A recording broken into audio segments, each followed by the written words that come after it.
Taiwan, sebuah mozaik agama.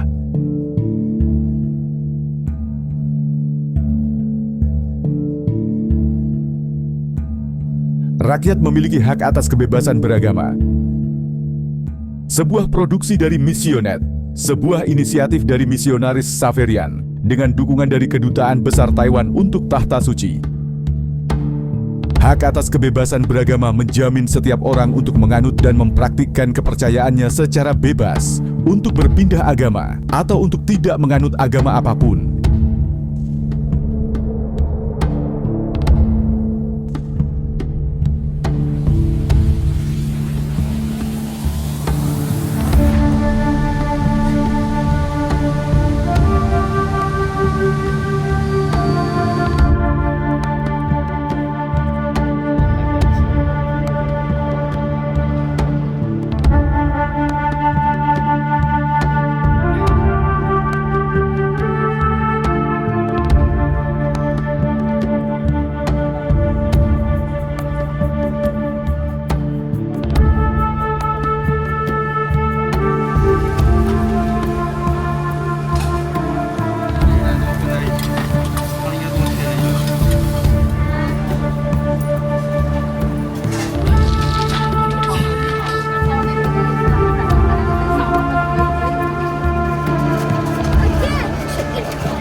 Di jantung Asia, di antara kuil-kuil yang penuh dengan dupa dan gereja-gereja yang sunyi, terjalin kisah-kisah iman, pencarian dan harapan.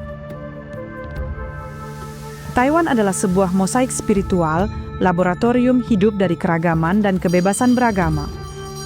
Di sini hidup berdampingan Buddhisme dan Taoisme,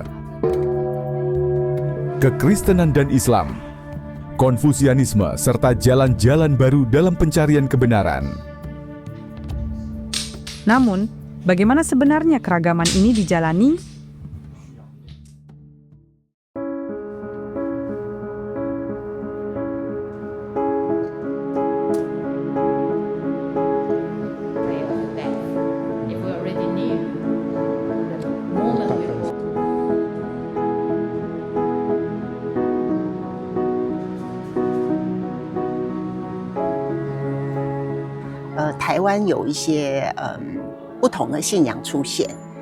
Taiwan memiliki lingkungan yang memungkinkan hidup berdampingan secara damai antara berbagai agama.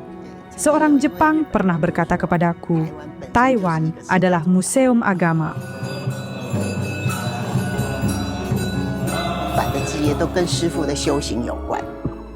Seluruh proyek museum ini lahir dari pengalaman spiritual seorang guru. Ia biasa menyepi di sebuah gua kecil, berpuasa, dan hidup dalam keheningan. Pada masa hidupnya yang paling asketik, ia menyadari bahwa hidup bukan hanya miliknya sendiri, tetapi terhubung dengan semua kehidupan lain. Kesadaran spiritual ini menjadi dasar museum tersebut. Ia memperhatikan bahwa di Taiwan muncul berbagai kepercayaan baru yang terkadang menimbulkan kebingungan. Sang guru berpikir bahwa agama seharusnya memurnikan hati manusia, maka ia memutuskan untuk mengumpulkan agama-agama yang paling banyak, memberikan kontribusi bagi umat manusia, dan menampilkannya bersama-sama agar orang dapat mengenalnya dan memilih dengan bebas.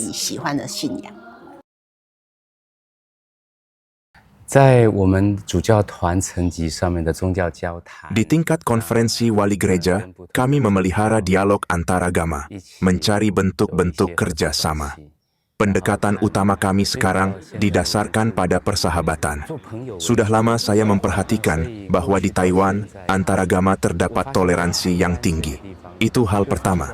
Hal kedua adalah bagaimana saling mengenal satu sama lain dalam suasana toleransi ini. Lalu, apa yang bisa kita lakukan bersama? Itulah yang sedang kami bangun sedikit demi sedikit. Dalam proses ini, kami memiliki ruang gerak yang luas, tetapi kami tidak bisa terburu-buru atau mengharapkan hasil instan. Namun, dalam rasa saling menghormati dan menghargai, kami kadang mengadakan kegiatan bersama, mengundang satu sama lain, atau mengunjungi kuil dan gereja mereka. Suasana persahabatan ini kini terasa alami di antara kami, dan saya sangat bersyukur untuk itu. Kami juga mengadakan perkemahan rohani bertema agama dan perdamaian, melibatkan kaum muda dan orang dewasa selama 3 atau 4 hari hidup bersama. Di sana kami menemukan bahwa agama-agama bisa berdialog, sambil juga merenungkan tantangan sejarah yang pernah ada. Tujuannya adalah untuk mengatasi rasa takut terhadap dialog antaragama. Karena banyak orang khawatir, jika saya ikut dialog antaragama, apakah saya mengkhianati Tuhan atau agama saya? Kita harus memahami siapa Tuhan kita dan bagaimana hubungan kita dengannya untuk tahu apakah kita setia dan siapa mereka yang lain, apakah mereka juga utusan Tuhan ataukah mereka menentangnya. Tentu saja, jika mereka menentang, kita tidak akan berdialog.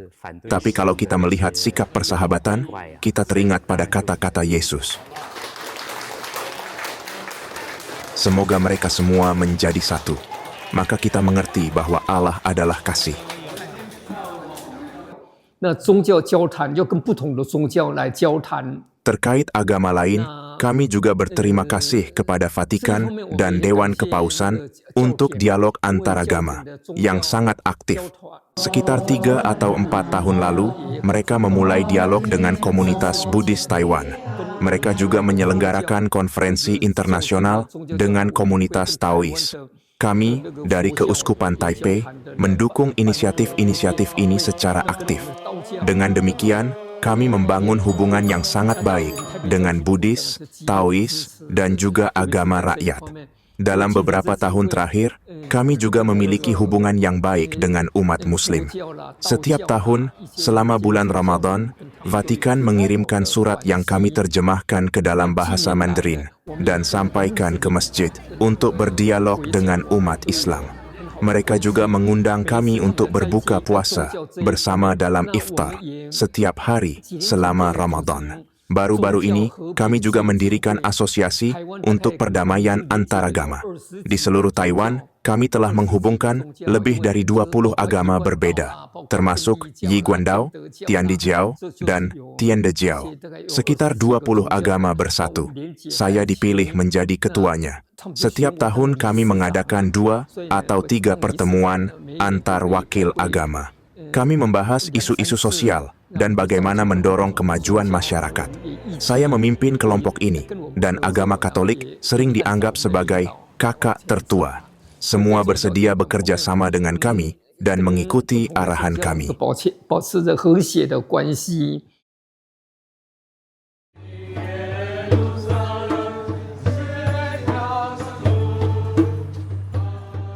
Agama di Taiwan bebas, tanpa campur tangan berlebihan. Namun, penting untuk terus melindungi kebebasan ini, agar setiap orang memiliki hak untuk memeluk dan mengekspresikan imannya secara bebas dan terbuka. Di Taiwan, tidak sulit menemukan prosesi Katolik, iftar Muslim, atau upacara keagamaan di jalan atau di alun-alun umum. Ini adalah tanda kebebasan beragama yang bahkan tidak selalu ada di beberapa negara demokrasi barat. Di Taiwan, tidak berlaku model sekularisme yang menyingkirkan agama dari kehidupan publik dan membatasinya hanya pada ranah pribadi. Setiap orang dapat mengekspresikan imannya secara terbuka melalui simbol dan praktik lahiriah.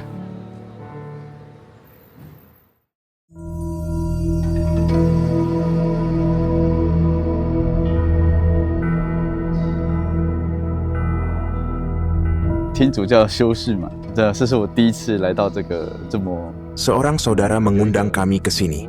Ini adalah pertama kalinya saya mengunjungi kuil Buddha. Kami mengikuti meditasi Zen, yang pada dasarnya mirip dengan praktik spiritual dalam gereja kami.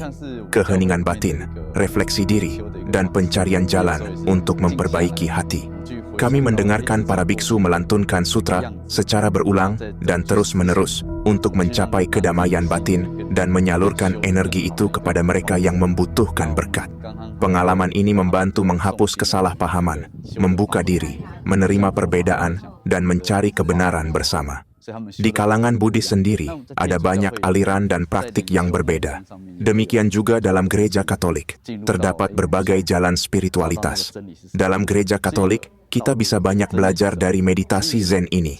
Kita bisa menjalani jalan askesis untuk melepaskan keterikatan pada dunia, kembali ke hati, dan menemukan apa yang sungguh kita ikuti dalam batin terdalam kita. Kita tidak boleh terombang-ambing oleh hal-hal lahiriah, tetapi mencari kesatuan antara langit, manusia, dan Allah, mengikuti jalan Yesus.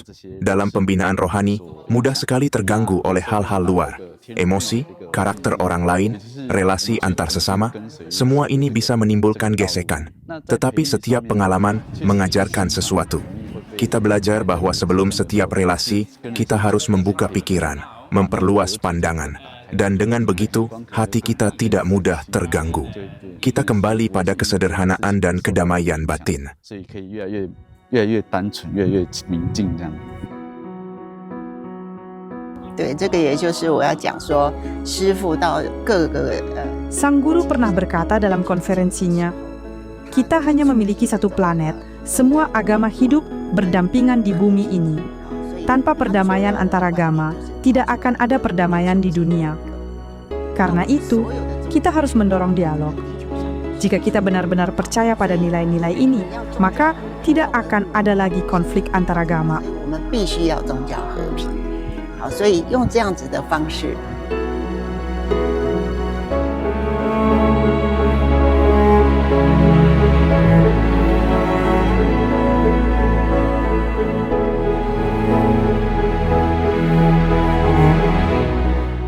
Kebebasan beragama yang dijamin oleh konstitusi Taiwan adalah hal yang membuat semua ini menjadi mungkin.